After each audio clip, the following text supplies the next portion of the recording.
By the 1870s, professional buffalo hunters were killing animals from hundreds of yards away using black powder, iron sights, and single-shot rifles. That reality doesn't fit the Hollywood version of the Wild West. The frontier wasn't decided by fast draws in the street. It was shaped by distance, by hunters and scouts who understood wind, bullet drop, and patience, and who carried rifles built to reach farther than anything else of their time.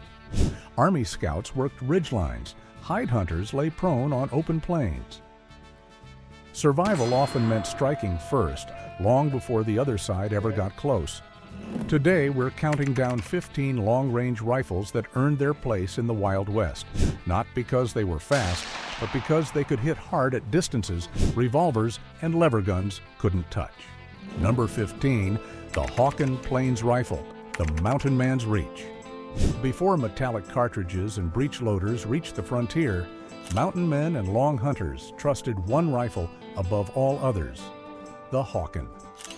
Built by brothers Jacob and Samuel Hawken in their St. Louis workshop beginning in the 1820s, these rifles became synonymous with accuracy and stopping power in the hands of men who lived weeks from civilization.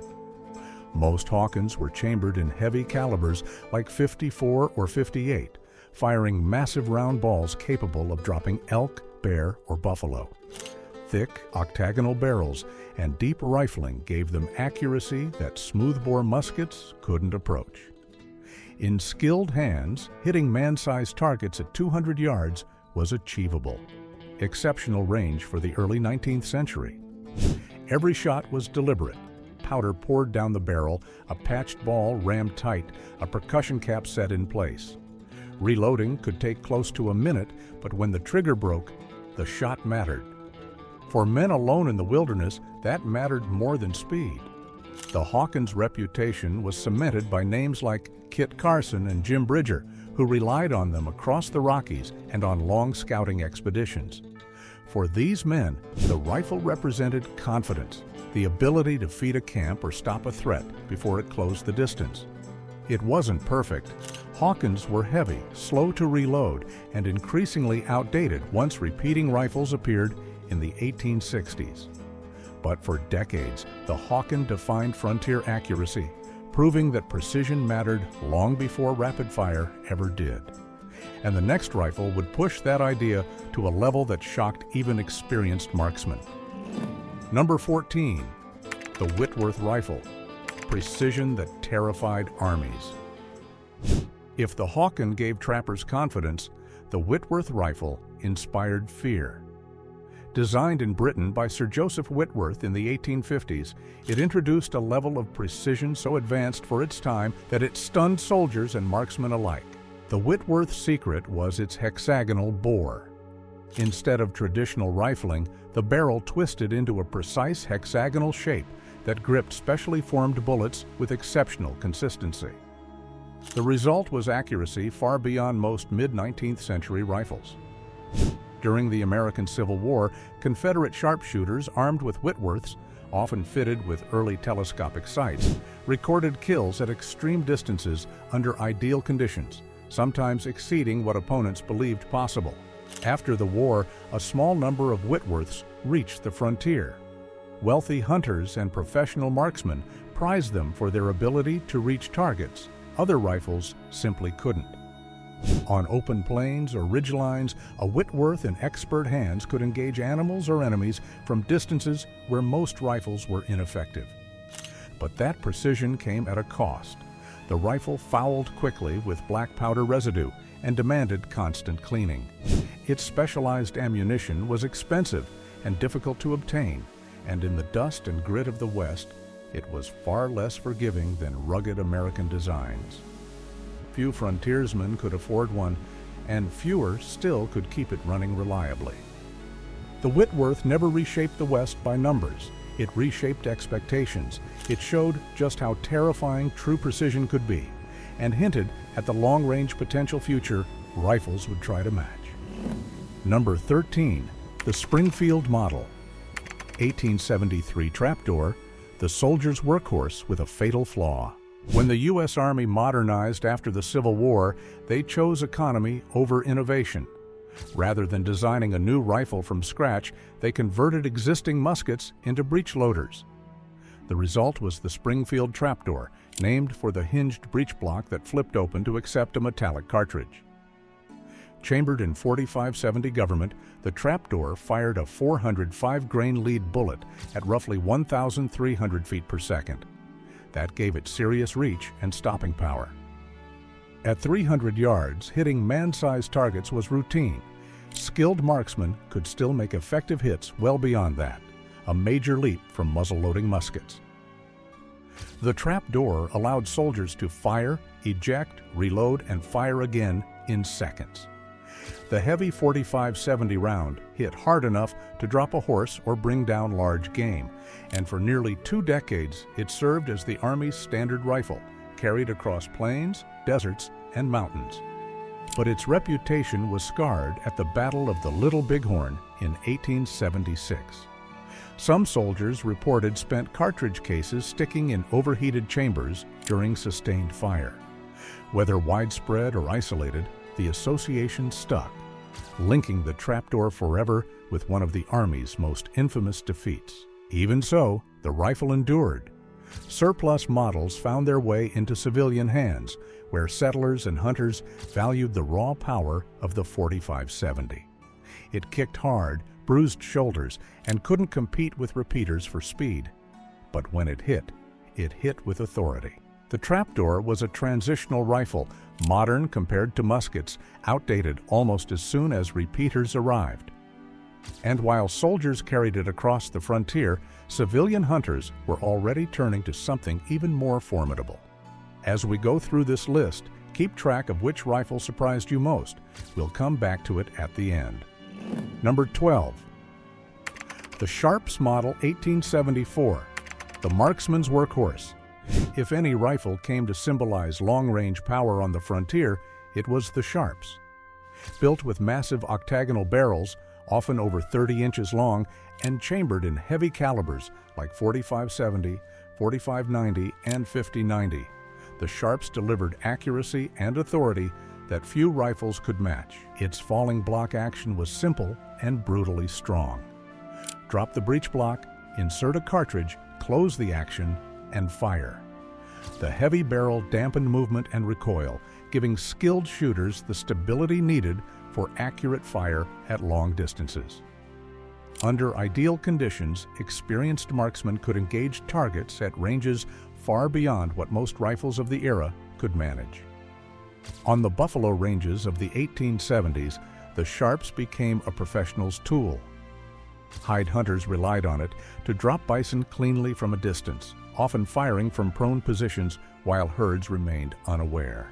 That efficiency reshaped the plains economy and accelerated the destruction of the buffalo herds. The Sharps also became a status symbol. Engraved rifles with custom sights appeared in the hands of wealthy hunters and serious marksmen. Heavy cartridges like the .50-90 launched massive bullets with enough energy to anchor the largest game with a single well-placed shot. But the rifle demanded respect. Weighing 12 pounds or more, it was exhausting to carry and punishing to fire. As a single shot, it left little margin for error against faster repeaters, and its long barrel made it awkward in close quarters or on horseback. Even so, the Sharps 1874 earned its reputation the hard way. It wasn't flashy. It was effective, a rifle that proved one deliberate shot at distance could matter more than speed ever could. Number 11. The Remington Rolling Block, the indestructible warhorse. While other gun makers chased speed and complexity, Remington took a different path: simplicity and brute strength. The result was the rolling block, a single-shot rifle so rugged it became one of the most widely used firearms of the 19th century. The action was deceptively simple. A massive steel block pivoted back to open the breech, then rolled forward and locked solidly in place. Few rifles were tougher. Chambered in heavy cartridges like .50-70 and .45-70, it fired large bullets capable of bringing down buffalo, horses, or men at substantial distances. Reliability defined the rolling block. Dust, grit, and mud that crippled other rifles rarely stopped it. If you could load it, it would fire. That dependability made it a global success, adopted by armies in dozens of countries and produced in enormous numbers. On the American frontier, hunters, scouts, and lawmen valued it for the same reason soldiers did. It worked. Often called the farmer's Sharps, it lacked refinement but delivered dependable power. In capable hands, it could make effective hits at ranges where lesser rifles struggled. Like all single shots, it had limits. One miss meant reloading under pressure, recoil was heavy, and long barrels were awkward up close. But the rolling block endured because it was simple, strong, and trustworthy. Proof that reliability could matter more than innovation. And for marksmen who cared less about brute strength and more about precision, the next rifle quietly earned their respect. Number 10. The Ballard rifle, the marksman's secret weapon. Not every legendary rifle became a household name. Among serious hunters and competitive shooters, the Ballard earned a reputation that rivaled far more famous rifles, even if most people today have never heard of it. Introduced in 1861 and refined over the following decades, the Ballard was a single-shot falling block rifle chambered in a wide range of calibers, from small-bore rimfires to heavy cartridges like 44-77 and 50-70. That flexibility made it one of the most adaptable precision rifles of the frontier era. Hunters favored heavy-caliber Ballards for their ability to drop large game at several hundred yards with consistency. Competitive marksmen valued them even more.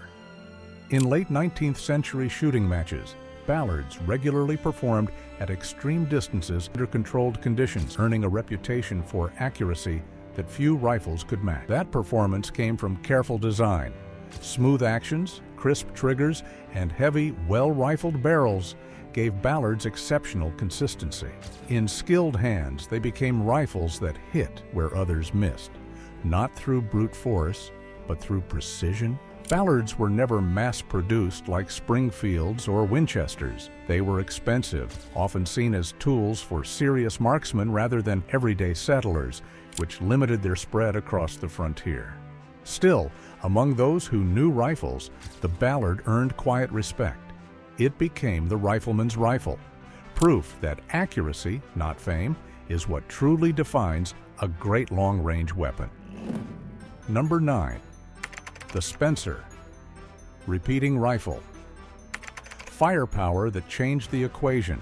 When the Spencer repeating rifle appeared in the 1860s, it didn't just introduce a new weapon. It introduced a new problem for anyone facing it. Chambered in 56-56 rimfire and fed by a 7-round tubular magazine in the buttstock, the Spencer allowed a shooter to fire repeatedly while others were still fumbling with powder and ball. Union cavalrymen made it famous during the Civil War.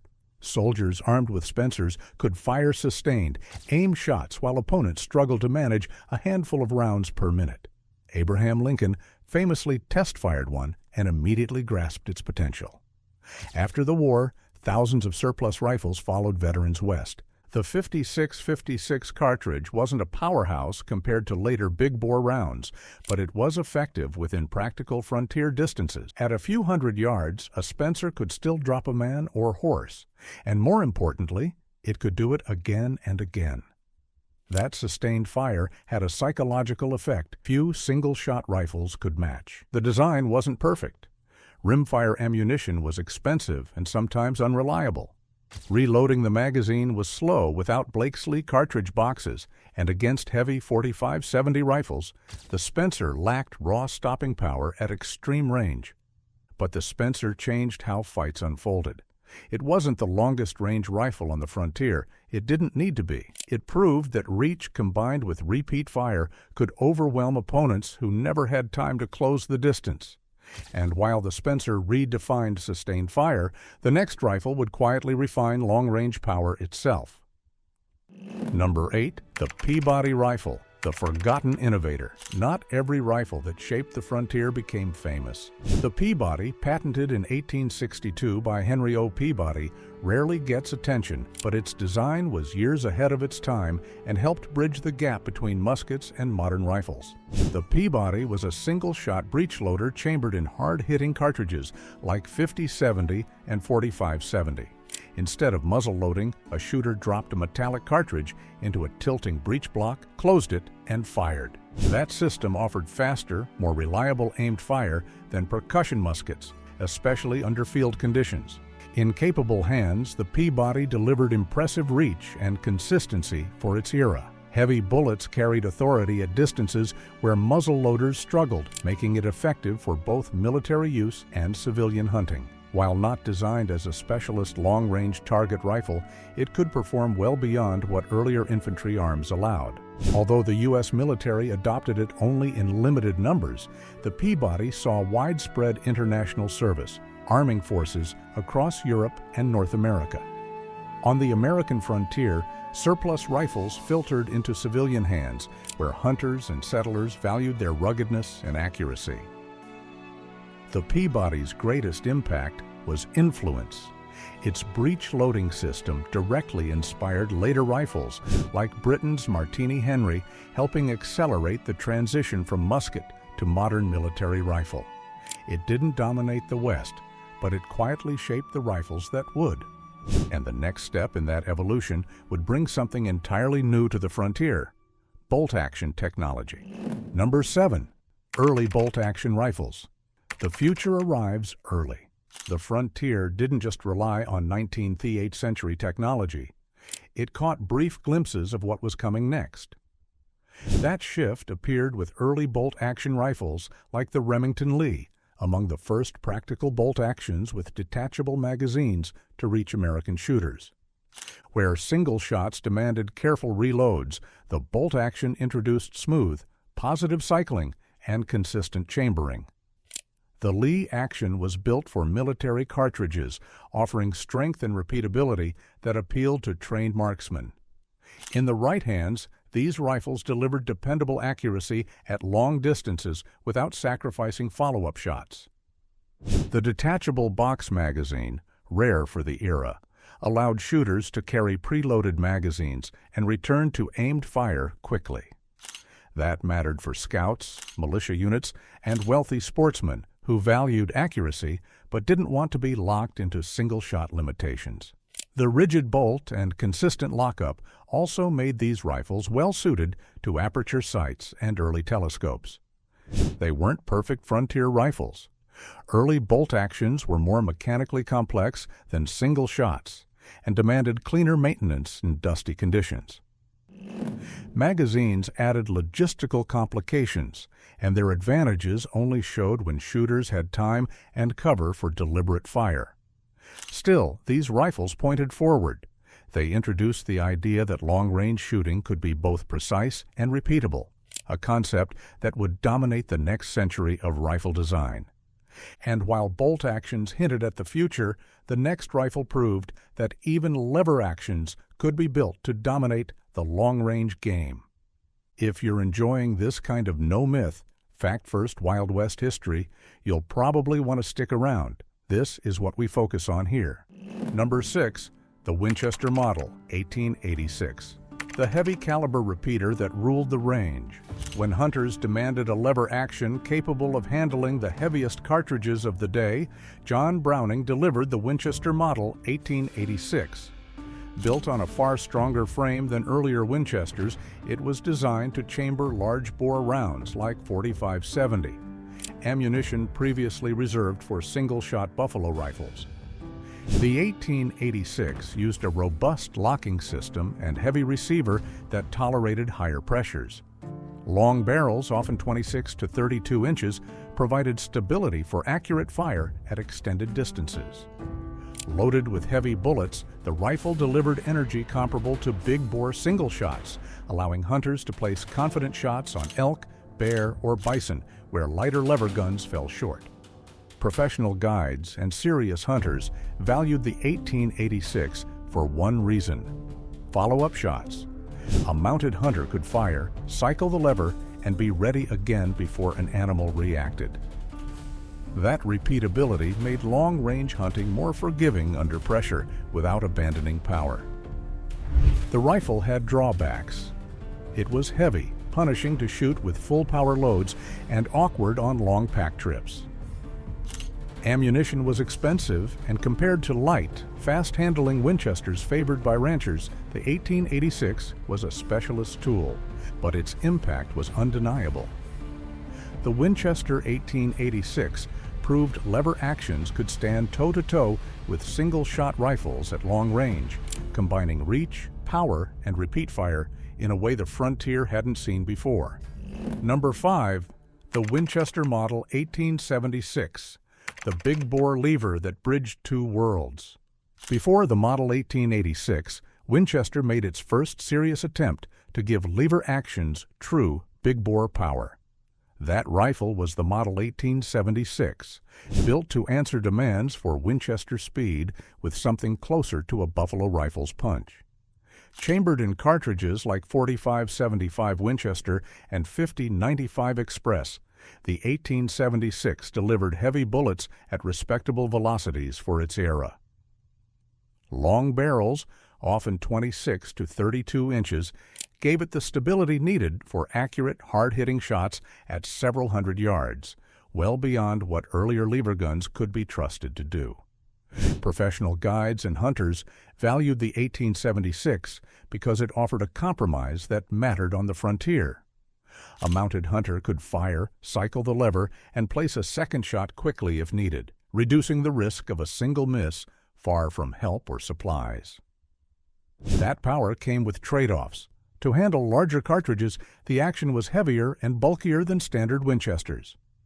Recoil was punishing, ammunition was expensive, and compared to single-shot specialists like the Sharps, the 1876 still gave up a margin of ultimate long-range precision. Even so, the Model 1876 earned respect where it counted. It didn't replace single-shot buffalo rifles. It paved the way for the lever action that finally would. Number 4, the Sharps-Borchardt model, 1878, the pinnacle of single-shot design. By the late 1870s, single-shot rifles had already proven their worth. But when Sharps introduced the Borchardt Model 1878, it represented the most refined expression of that entire lineage. Not just a powerful rifle, but a major leap in engineering. Designed by Borchardt, the rifle replaced the traditional falling block and exposed hammer with a sleek, hammerless, striker-fired action. That design dramatically reduced lock time, the delay between trigger pull and ignition, giving skilled shooters greater consistency, especially at long distances. The Borchardt was chambered in serious cartridges like 45-70, 45-90, and 45-120, paired with heavy barrels and precision sights.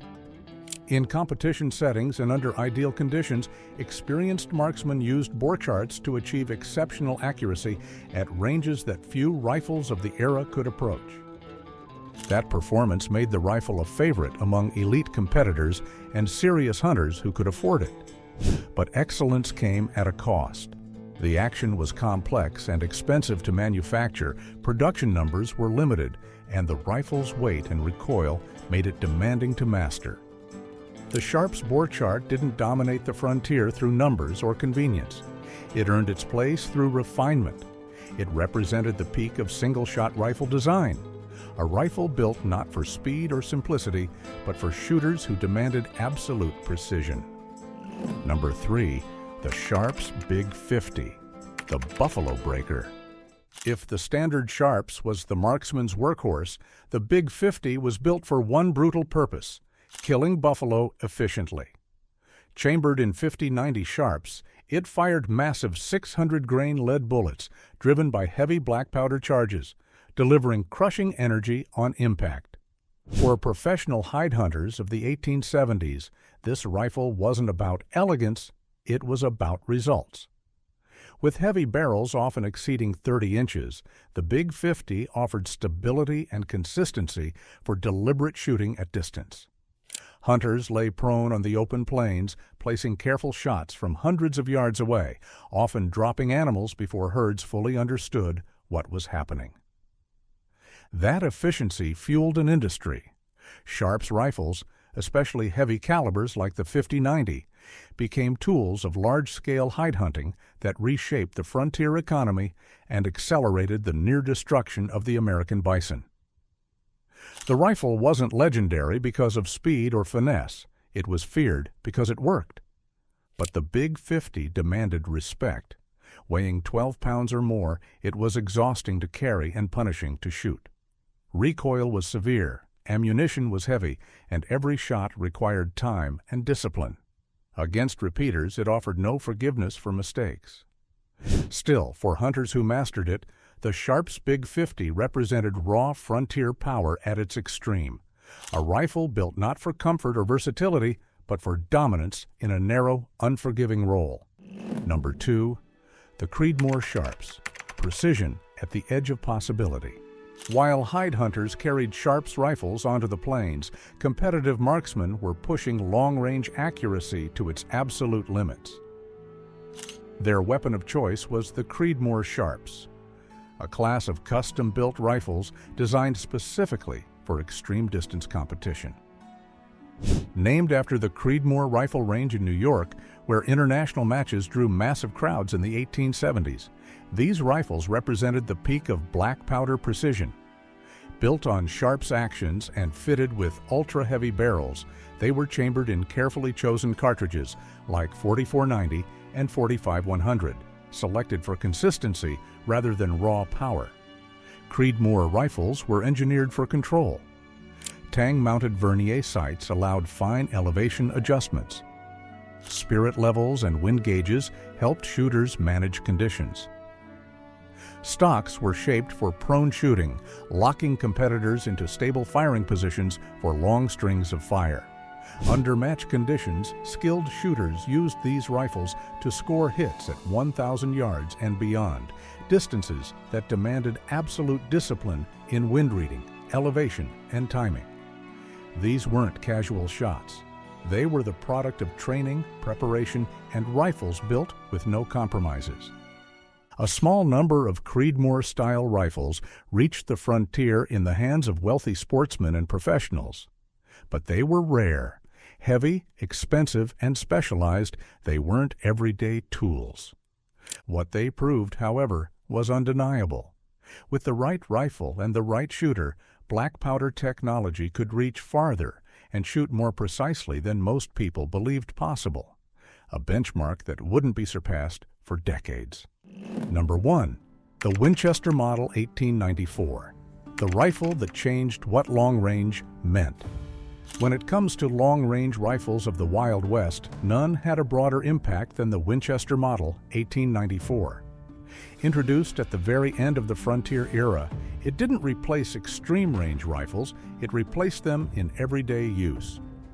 This was the rifle that carried long-range shooting out of specialist hands and into daily frontier life. The Model 1894's defining feature was its chambering in the new .30-30 Winchester cartridge, the first small-bore smokeless powder sporting round in America. Firing a 150 to 170 grain bullet at roughly 2,000 feet per second, the .30-30 shot flatter and cleaner than black powder cartridges. For the average shooter, that meant reliable accuracy at distances that once demanded heavy, specialized rifles.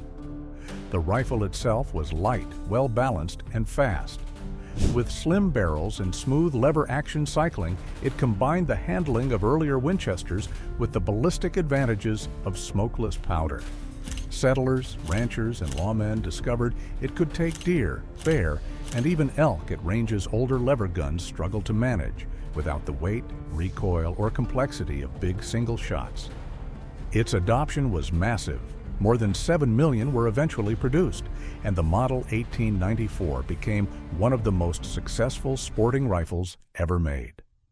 Long after the frontier closed, hunters continued to rely on it, proof that its design solved real problems rather than chasing extremes. It wasn't the most powerful rifle on the list, and it wasn't built for record-setting distances. But its balance of reach, speed, and modern ammunition made it the rifle that carried long-range shooting into the 20th century. The Winchester 1894 didn't just survive the Wild West, it defined what came after. From the precision of the Whitworth to the raw power of the Big 50, and finally the practical reach of the Winchester 1894, these rifles didn't just arm the frontier. They shaped how it was fought, hunted, and survived. Hollywood gave us fast draws and street duels. Reality was decided at distance by people who understood wind, patience, and when a single shot mattered more than speed. Which rifle surprised you the most? Let us know in the comments. And if you want more Wild West history built on fact, not film, you'll want to subscribe. That's exactly what we do here.